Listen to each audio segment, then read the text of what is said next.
kings in legends. Kings in old legends seem like mountains rising in the evening light. They blind all with their gleam, their loins encircled are by girdles bright, their robes are edged with bands of precious stones, the rarest earth affords. With richly jeweled hands they hold their slender, shining, naked swords.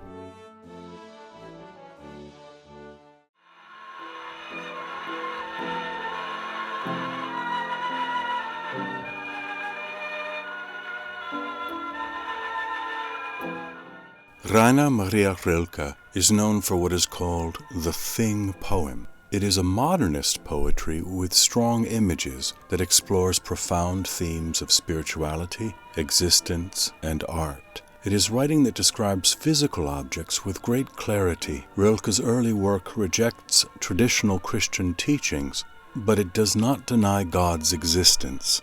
His writing expresses that all possibilities about the nature of life be given equal consideration. This view supports a unified awareness of space that integrates life and death and encourages the poet's role as a transformer of the visible into the invisible through sensory perception. Whenever Rilke writes about God, however, he's not referring to the deity in the traditional sense, but rather uses the term to refer to a life force, nature, or consciousness that believes that the universe and everything in it is divine.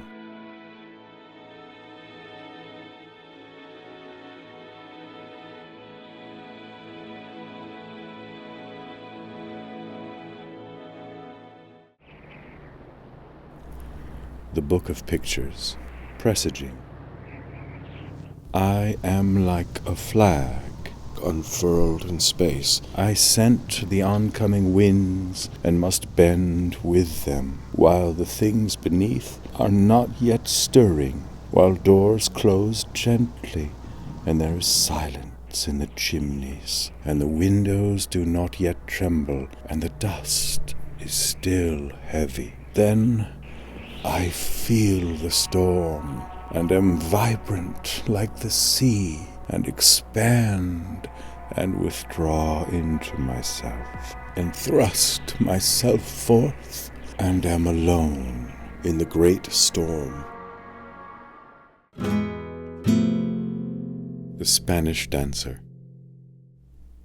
As a lit match first flickers in the hands, before it flames and darts out from all sides, bright twitching tongues so, ringed by growing bands of spectators she, quivering, glowing stands, poised tensely for the dance, then forward glides, and suddenly becomes a flaming torch. Her bright hair flames, her burning glances scorch, and with a daring art at her command, her whole robe blazes like a firebrand, from which is stretched each naked arm awake, gleaming and rattling like a frightened snake.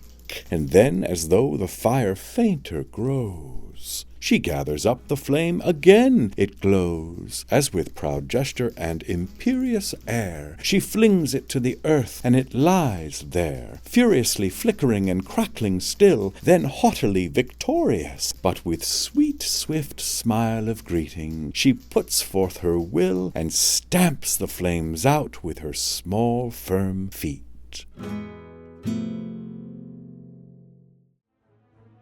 The Panther.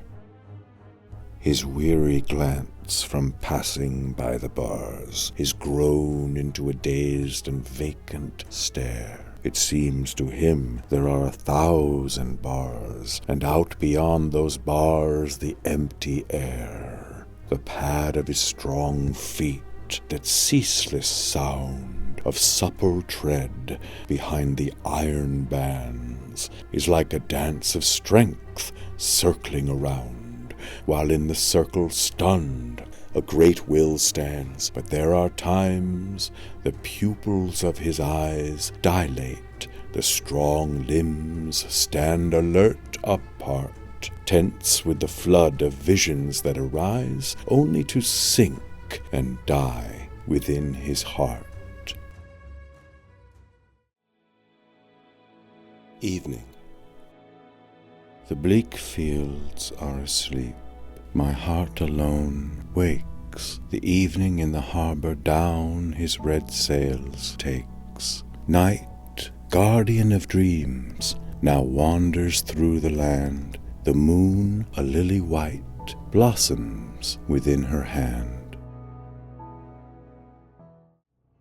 Death. Before us great death stands, fate held close within his quiet hands. When with proud joy we lift life's red wine to drink deep of the mystic shining cup, and ecstasy through all our being leaps, death bows his head and weeps. Silent hour. Whoever weeps somewhere out in the world, weeps without cause in the world, weeps over me. Whoever laughs somewhere out in the night, laughs without cause in the night, laughs at me. Whoever wanders somewhere in the world, wanders in vain in the world, wanders to me. Whoever dies somewhere in the world, dies without cause in the world, looks at me.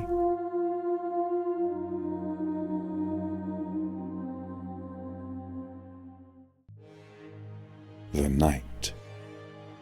The night rides forth in coat of mail into the roar of the world, and here is life, the vines in the vale, and friend and foe, and the feast in the hall, and May and the maid, and the glen and the grail, God's flags afloat on every wall, in 1,000 streets unfurled. Beneath the armor of the night, behind the chain's black links, death crouches and thinks and thinks. When will the sword's blade, sharp and bright, form from the scabbard spring, and cut the network of the cloak, enmeshing me ring on ring? When will the foe's delivering stroke set me free to dance and sing?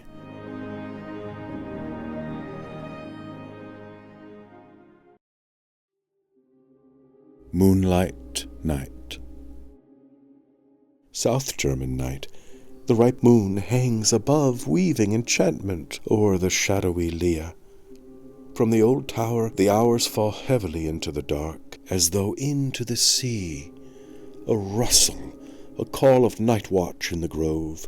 Then for a while void silence fills the air. And then a violin from God knows where awakes and slowly sings, "O love, O love." In April. Again the woods are odorous, the lark lifts on upsoaring wings the heaven grey that hung above the tree-tops, veiled and dark, where branches bare disclosed the empty day. After long rainy afternoons, an hour comes with its shafts of golden light and flings them at the windows in a radiant shower, and rain-drops beat the panes like timorous wings. Then all is still. The stones are crooned to sleep by the soft sound of rain that slowly dies, and cradled in the branches, hidden deep in each bright bud, a slumbering silence lies.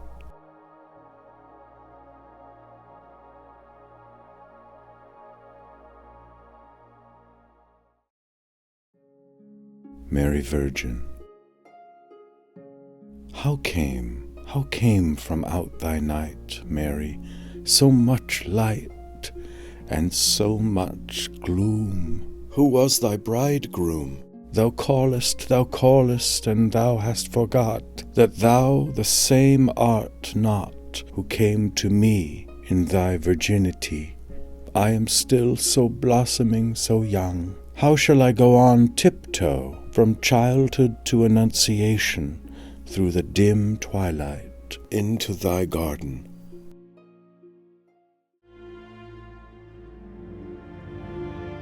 Autumn.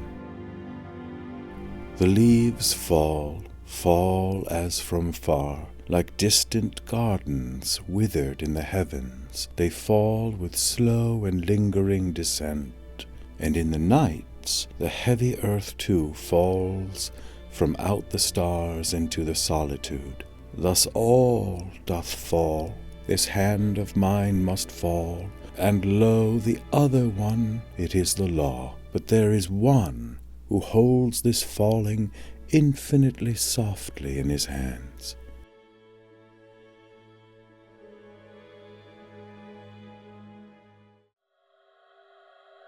The angels. They all have tired mouths and luminous, illimitable souls, and a longing, as if for sin, trembles at times through their dreams. They all resemble one another. In God's garden they are silent, like many, many intervals in His mighty melody. But when they spread their wings, they awaken the winds that stir, as though God, with His far-reaching master hands, turned the pages of the dark book of beginning.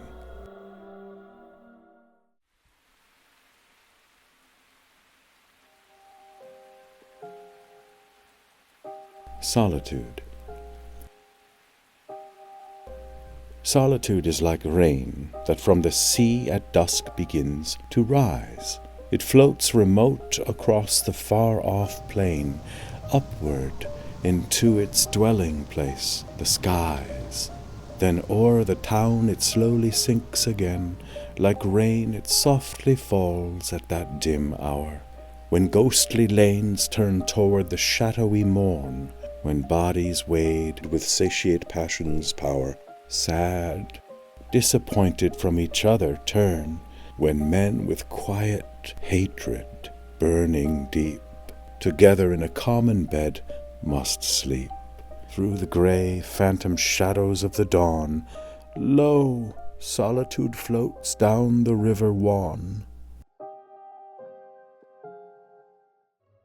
The boy. I wish I might become like one of these who in the night on horses, wild astride, with torches flaming out like loosened hair, on to the chase through the great swift wind ride. I wish to stand as on a boat and dare the sweeping storm, mighty like flag unrolled, in darkness but with helmet made of gold, that shimmers restlessly and in a row behind me in the dark.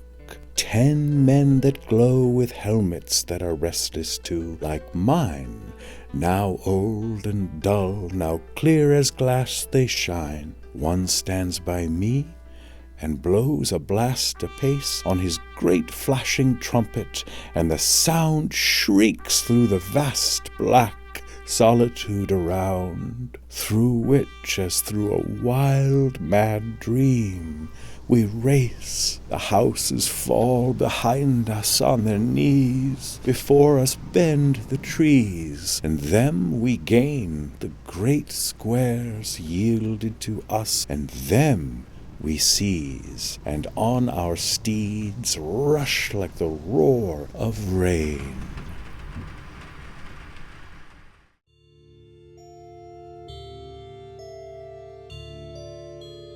Initiation.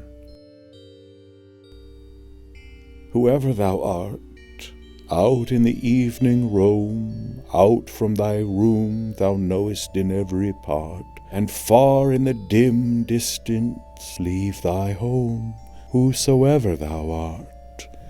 Lift thine eyes which lingering see the shadows on the foot-worn threshold fall. Lift thine eyes slowly to the great dark tree that stands against heaven, solitary tall, and thou hast visioned life, its meanings rise, like words that in the silence clearer grow, as they unfold before thy will to know. Gently withdraw thine eyes.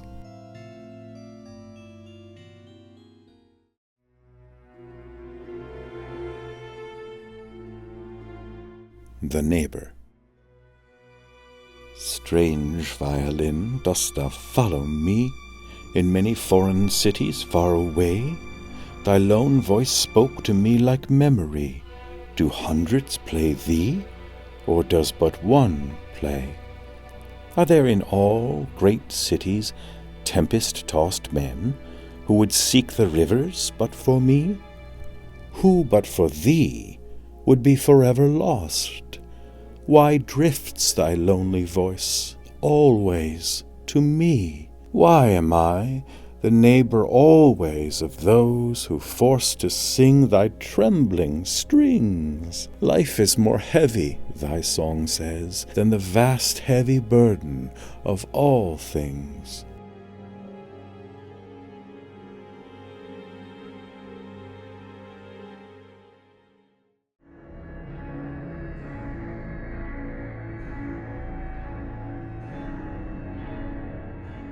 Song of the Statue. Whoso loveth me, that he will give his precious life for me. I shall be set free from the stone if someone drowns for me in the sea. I shall have life, life of my own, for life I ache. I long for the singing blood. The stone is so still and cold. I dream of life. Life is good. Will no one love me and be bold, and me awake? I weep and weep alone, weep always for my stone. What joy is my blood to me, if it ripens like red wine? It cannot call back from the sea the life that was given for mine, given for love's sake.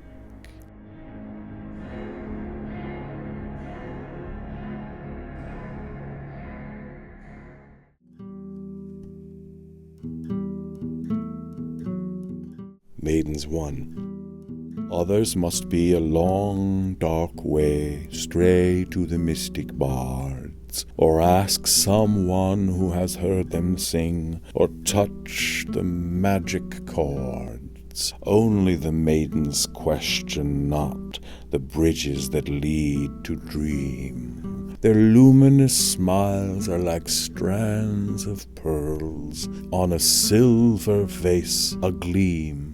The maiden's doors of life lead out where the song of the poet soars, and out beyond to the great world, to the world beyond the doors.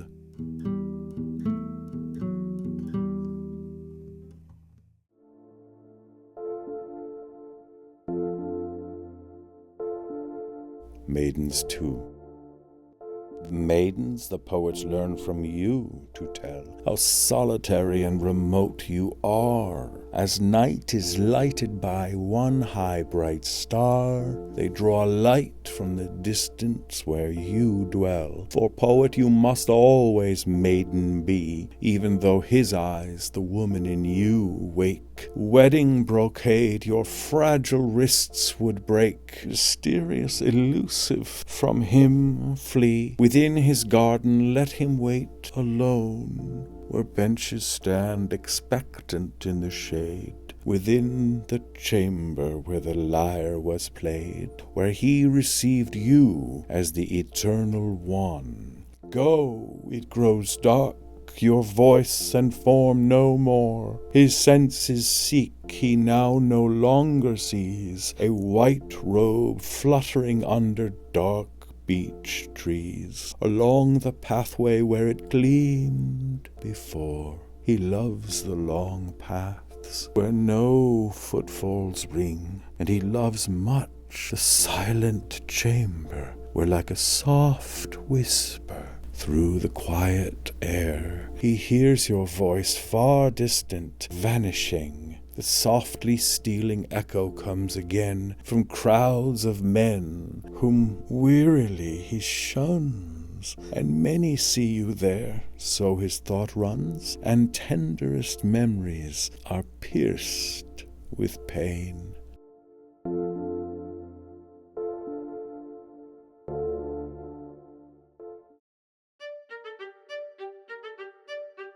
The Bride. Call me, beloved, call aloud to me. Thy bride her vigil at the window keeps. The evening wanes to dusk, the dimness creeps down empty alleys of the old plane tree. Oh, let thy voice enfold me close about, or from this dark house, lonely and remote, through deep blue gardens where grey shadows float, I will pour forth my soul with hands stretched out.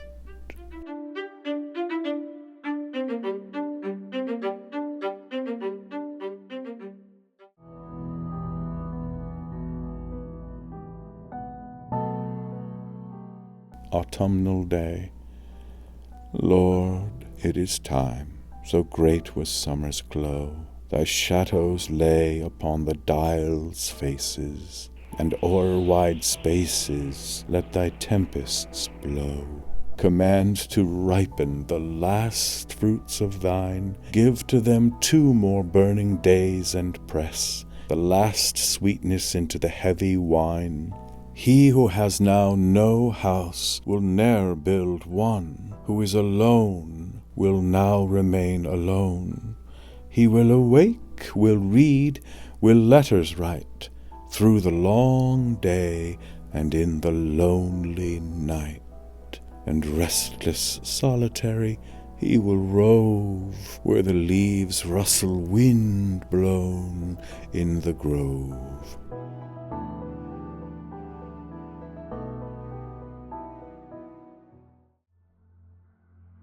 Memories of a childhood. The darkness hung like richness in the room, when like a dream the mother entered there, and then a glass's tinkle stirred the air near where a boy sat in the silent gloom. The room betrayed the mother, so she felt. She kissed her boy and questioned, "Are you here?" And with a gesture that he held most dear, down for a moment by his side she knelt.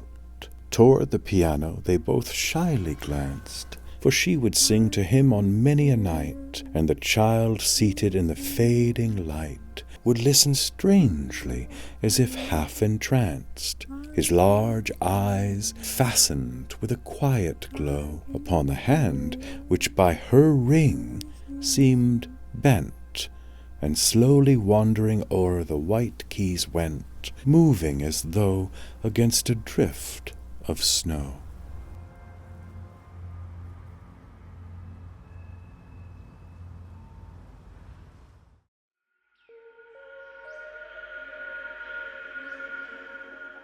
The Enchanté. Jardin d'Acclimatation Paris. No vision of exotic southern countries, no dancing women, supple, brown, and tall, whirling from out their falling draperies to melodies that beat a fierce mad call. No sound of songs that from the hot blood rise, no languorous, stretching, dusky velvet maids, flashing like gleaming weapon their bright eyes. No swift, wild thrill the quickening blood pervades, only mouths widening with a still, broad smile of comprehension, a strange knowing leer at white men, at their vanity and guile, an understanding that fills one with fear. The beasts in cages much more loyal are, restlessly pacing to and fro, dreaming of countries beckoning from afar, lands where they roamed in days of long ago. They burn with an unquenched and smothered fire, consumed by longings over which they brood, oblivious of time, without desire, alone and lost in their great solitude.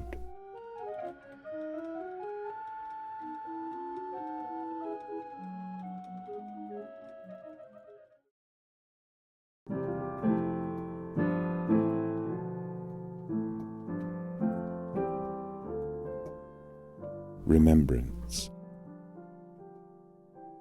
Expectant and waiting you muse on the great rare thing which alone to enhance your life you would choose. The awakening of the stone, the deep books where yourself you would lose. In the dusk of the shelves embossed shine the volumes in golden browns, and you think of countries once crossed, of pictures, of shimmering gowns, of the women that you have lost. And it comes to you then, at last, and you rise, for you are aware of a year in the far-off past, with its wonder and fear and prayer.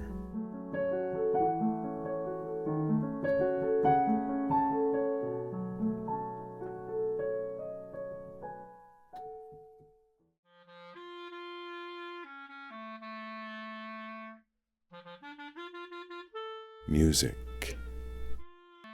What play you, O boy?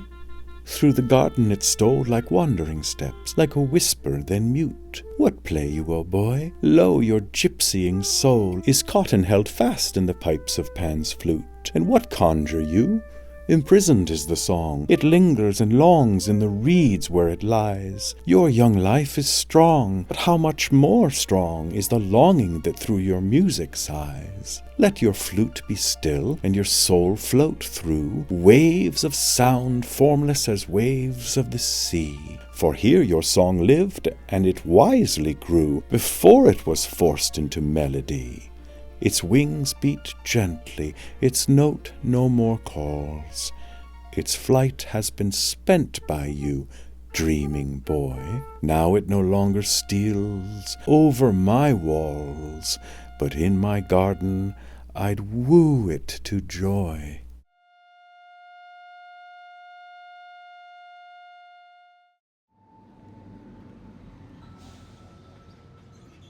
Maiden melancholy.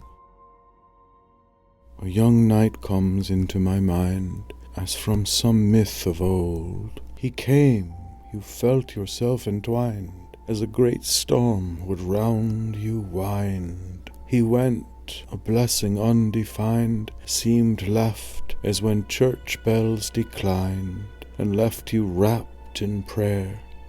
You fain would cry aloud, but bind your scarf about you, and tear-blind, weep softly in its fold.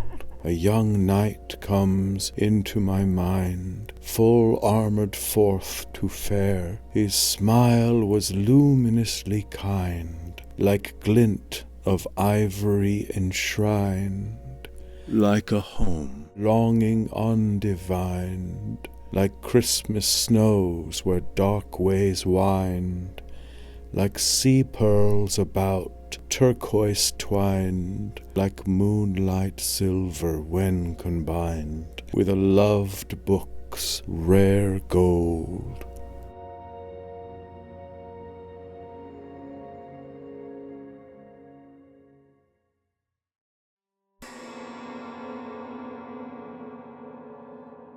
Maidens at Confirmation, Paris in May 1903.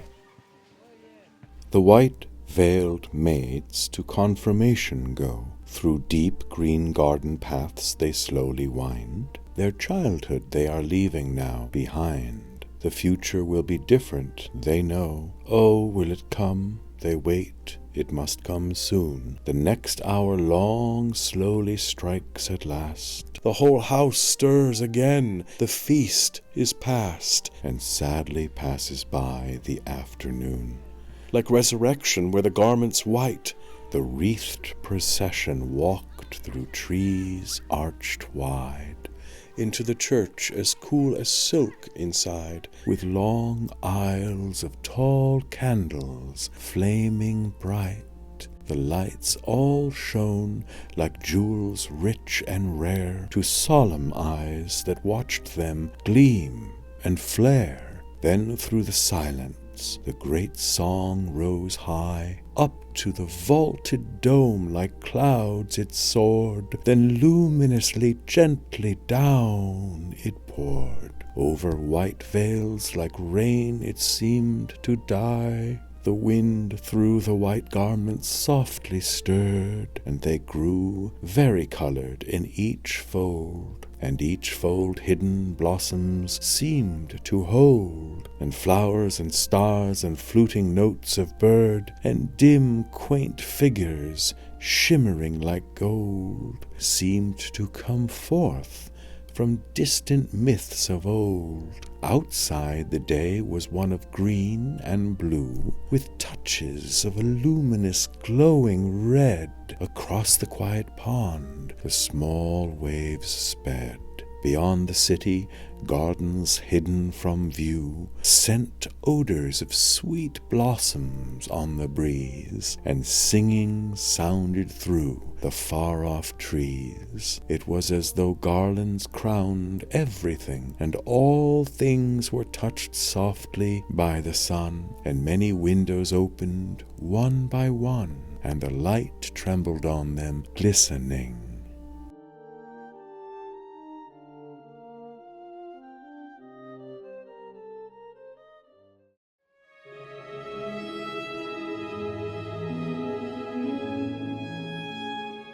The Woman Who Loves. Ah, yes, I long for you. To you I glide and lose myself, for to you I belong. The hope that hitherto I have denied, imperious comes to me, as from your side. Serious, unfaltering, and swift and strong, those times, the times when I was quite alone, by memories rapt that whispered to me low. My silence was the quiet of a stone, over which rippling, murmuring waters flow. But in these weeks of the awakening spring, something within me has been freed, something that in the past dark years unconscious lay, which rises now within me and commands, and gives my poor warm life into your hands, who know not what I was that yesterday.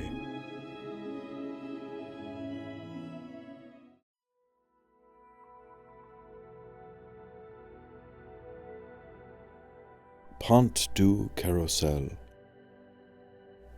Upon the bridge the blind man stands alone. Grey like a mist-veiled monument, he towers as though of nameless realms, the boundary stone, about which circle distant, starry hours. He seems the centre around which stars glow, while all earth's ostentations surge below. Immovably and silently he stands, placed where the confused current ebbs and flows. Past fathomless dark depths he commands, a shallow generation drifting goes.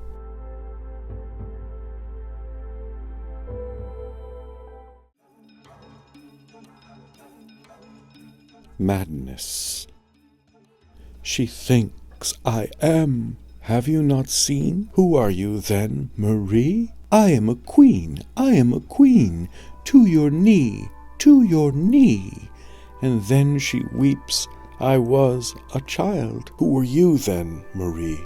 Know you that I was no man's child, poor and in rags? Said she, and then a princess I became, to whom men bend their knees. To princes things are not the same as those a beggar sees. And those things which have made you great came to you, tell me, when? One night, quite late. Things became different then. I walked the lane which presently with strung chords seemed to bend. Then Marie came, melody, and danced from end to end. The people watched with startled mien, and passed with frightened glance, for all know that only a queen may dance in the lanes. Dance.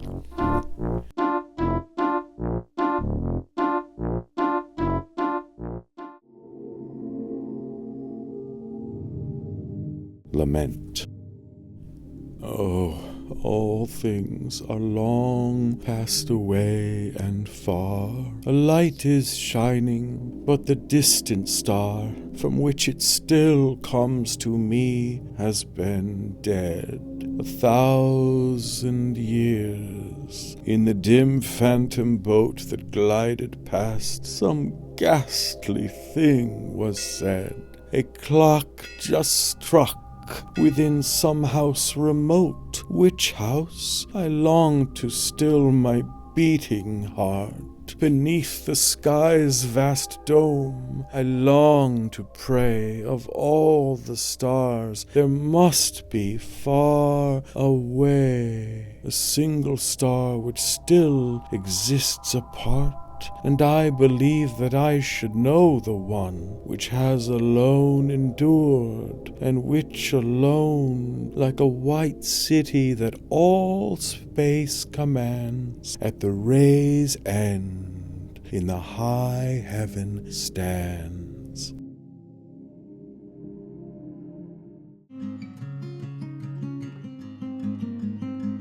Symbols.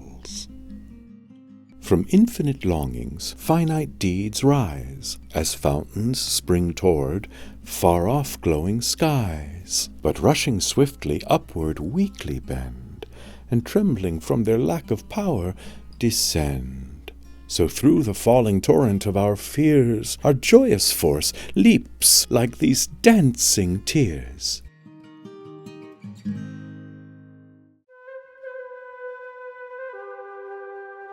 Early Apollo.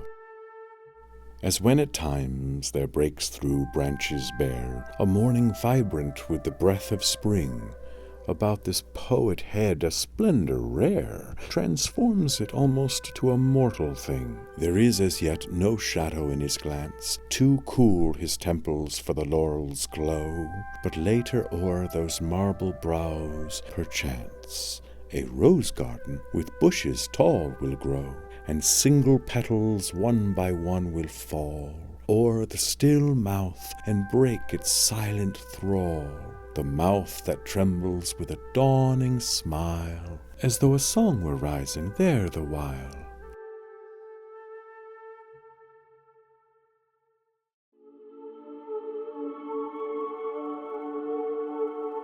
The tomb of a young girl.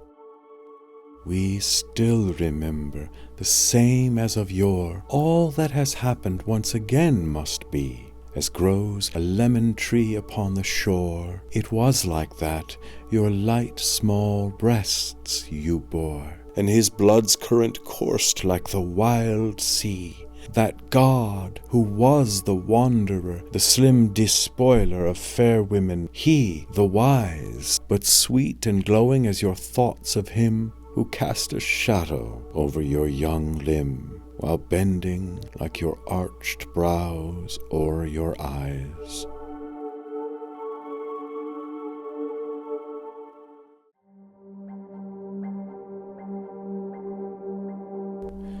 You hour, from me you ever take your flight. Your swift wings wound me as they whir along. Without you void would be my day and night. Without you I'll not capture my great song. I have no earthly spot where I can live. I have no love, I have no household fane, and all the things to which myself I give impoverish me, with richness they attain.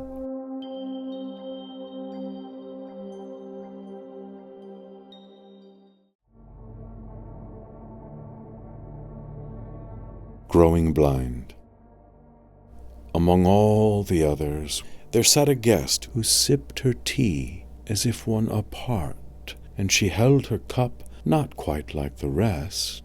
Once she smiled, so it pierced one's heart, when the group of people arose at last and laughed and talked in a merry tone, as lingeringly through the rooms they passed. I saw that she followed alone, tense and still, like one who to sing must rise before a throng on a festal night. She lifted her head, and her bright glad eyes were like pools which reflected light. She followed on slowly after the last, as though some object must be passed by, and yet as if were it once but past, she would no longer walk but fly.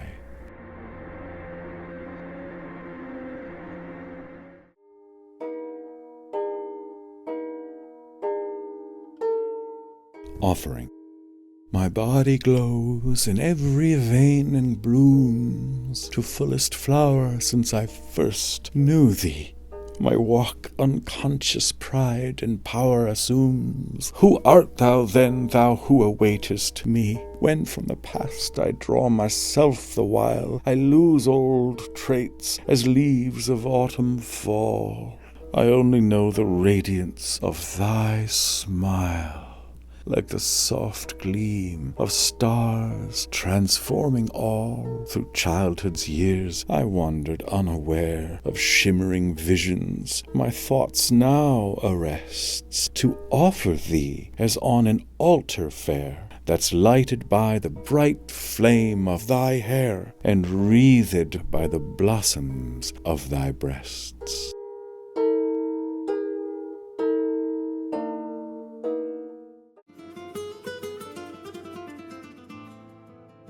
Love Song.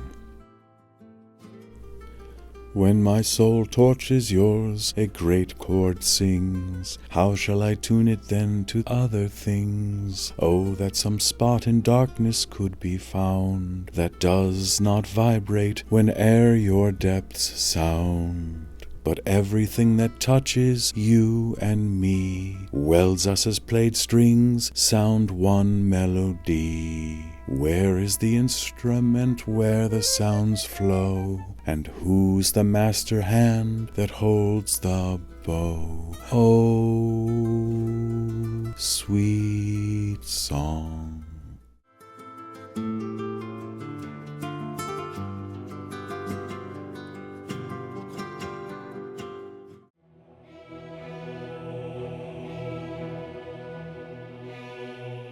Archaic torso of Apollo. We cannot fathom his mysterious head. Through the veiled eyes no flickering ray is sent, but from his torso gleaming light is shed, as from a candelabrum inward bent. His glance there glows and lingers. Otherwise the round breast would not blind you with its grace, nor could the soft curved circle of the thighs steal to the arc whence issues a new race, nor could this stark and stunted stone display vibrance beneath the shoulder's heavy bar, nor shine like fur upon a beast of prey, nor break forth from its lines like a great star. There is no spot that does not bind you fast and transport you back to a far past.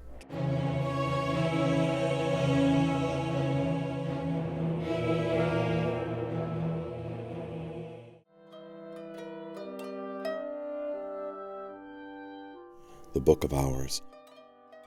The book of a monk's life. I live my life in circles that grow wide and endlessly unroll. I may not reach the last, but on I glide strong-pinioned toward my goal. About the old tower dark against the sky, the beat of my wings hums. I circle about God, sweep far and high on through millenniums. Am I a bird that skims the clouds along, or am I a wild storm or a great song? Many have painted her, but there was one who drew his radiant colors from the sun, mysteriously glowing through a background dim. When he was suffering, she came to him, and all the heavy pain within his heart rose in his hands and stole into his art. His canvas is the beautiful bright veil through which her sorrow shines. There, where the texture o'er her sad lips is closely drawn, a trembling smile softly begins to dawn. Though angels with 7 candles light the place, you cannot read the secret of her face. In cassocks clad, I have had many brothers in southern cloisters, where the laurel grows. They paint Madonnas like fair human mothers, and I dream of young Titians, and of others in which the god with shining radiance glows. But though my vigil constantly I keep, my god is dark, like woven texture flowing, 100 drinking roots all intertwined. I only know that from his warmth I'm growing, more I know not. My roots lie hidden deep, my branches only are swayed by the wind. Thou anxious one, and dost thou then not hear against thee all my surging senses sing? About thy face in circles drawing near, my thought floats like a fluttering white wing. Dost thou not see before thee stands my soul, in silence wrapt my springtime's prayer to pray? But when thy glance rests on me, then my whole being quickens and blooms like trees in May.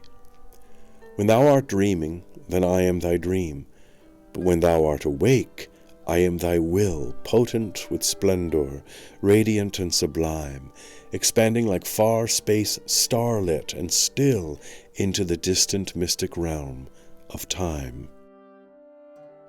I love my life's dark hours, in which my senses quicken and grow deep, while as from faint incense of faded flowers or letters old, I magically steep myself in days gone by. Again I give myself unto the past. Again I live. Out of my dark hours wisdom dawns apace. Infinite life unrolls its boundless space. Then I am shaken as a sweeping storm shakes a ripe tree that grows above a grave, round whose cold clay the roots twine fast and warm, and youth's fair visions that glowed bright and brave, dreams that were closely cherished and for long are lost once more in sadness and in song.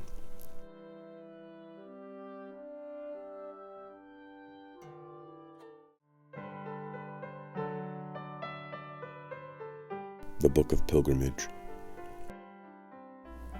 By day thou art the legend and the dream, that like a whisper floats about all men, the deep and brooding stillnesses, which seem, after the hour has struck, to close again. And when the day with drowsy gesture bends, and sinks to sleep beneath the evening skies, as from each roof a tower of smoke ascends, so does thy realm, my God, around me rise. All those who seek thee tempt thee, and those who find would bind thee to gesture and to form. But I would comprehend thee as the wide earth unfolds thee. Thou growest with my maturity. Thou art in calm and storm. I ask of thee no vanity, to evidence and prove thee. Thou wert in eons old. Perform no miracles for me, but justify thy laws to me, which as the years pass by me, all soundlessly unfold. In a house was one who arose from the feast, and went forth to wander in distant lands, because there was somewhere far off in the east a spot which he sought, where a great church stands. And ever his children, when breaking their bread, thought of him, and rose up and blessed him as dead. In another house was the one who had died, who still sat at table, and drank from the glass, and ever within the walls did abide. For out of the house he could no more pass, and his children set forth to seek for the spot where stands the great church, where he forgot. Extinguish my eyes, I still can see you. Close my ears, I can hear your footsteps fall. And without feet I still can follow you, and without voice I still can to you call. Break off my arms, and I can embrace you, enfold you with my heart as with a hand. Hold my heart.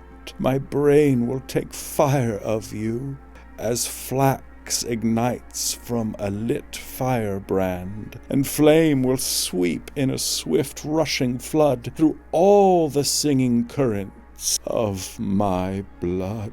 In the deep nights I dig for you, O treasure. To seek you over the wide world I roam, for all abundance is but meager measure of your bright beauty, which is yet to come. Over the road to you the leaves are blowing, few follow it, the way is long and steep. You dwell in solitude. Oh, does your glowing heart in some far-off valley lie asleep?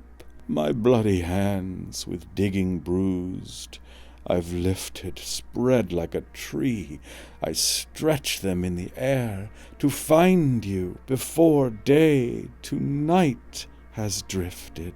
I reach out into space to seek you there. Then, as though with a swift, impatient gesture, flashing from distant stars on sweeping wing, you come, and over earth a magic vesture steals gently as the rain falls in the spring.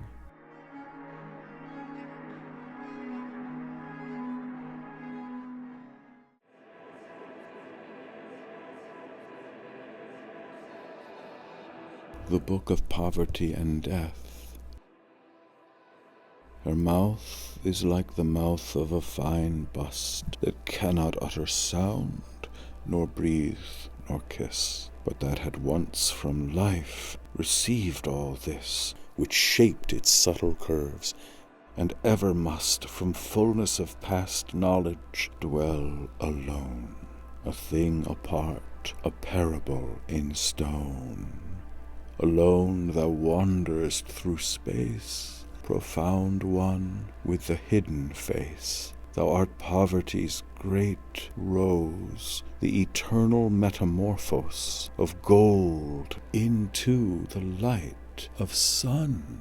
Thou art the mystic homeless one, into the world thou never came, too mighty thou, too great to name. Voice of the storm, song that the wild wind sings, thou harp that shatters those who play thy strings. A watcher of thy spaces, make me a listener at thy stone. Give to me vision, and then wake me upon thy oceans all alone. Thy rivers' courses let me follow, where they leap the crags in their flight, and where at dusk in caverns hollow they croon to music of the night.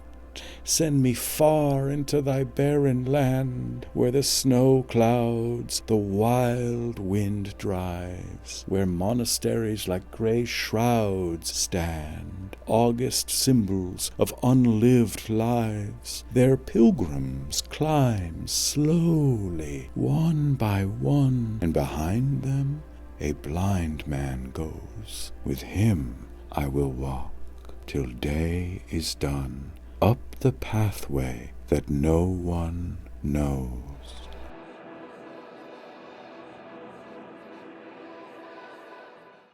Rainer Maria Rilke was born on December 4th, 1875, and lived until December 29th, 1926. He was an Austrian poet and novelist who was born in Prague, the capital of the Kingdom of Bohemia, then ruled by Austria-Hungary, and now the capital of the Czech Republic. His childhood was not often happy, since his relationship with his mother was colored by her mourning for an earlier infant daughter. During Rilke's early years, his mother Fia tried to recover her lost child by treating Rilke as a girl. Rilke recalled that he wore fine clothes and was a plaything for his mother, like a big doll. He took classes in literature, art history, and philosophy in Prague until 1896, when he moved to Munich. Rilke's early verse, short stories, and plays are characterized by their romanticism. His early poems show the influence of the German folk song tradition and have been compared to the lyrical work of Heinrich Heine. In 1899, Rilke made the first of two pivotal trips to Russia with Salome, discovering what he termed his spiritual fatherland in both the people and the landscape. There, Rilke had the opportunity to meet Leo Tolstoy. These trips provided Rilke with the material and inspiration essential to his developing philosophy of existential materialism and art as religion. Extending the idea of evolution, Rilke arrives at the paradoxical conception of God as the final result instead of the first cause of the cosmic process. His work is considered a cornerstone of German modernism, characterized by powerful imagery and a rejection of traditional notions of truth and beauty. Some see his work as prophetic or mystical. Rilke utilized new uses of syntax and intricate imagery, at times even inventing words to expand the possibilities of poetry. Despite complex philosophical underpinnings, his poetry is celebrated for its emotional depth and accessibility, allowing readers to connect with profound human experiences. His important works were New Poems, published in 1907, which showcased his Thing poems and is a major work of lyrical achievement. Other works include The Book of Hours, The Dark Interval, Letters on Loss, Grief and Transformation, and The Book of Images.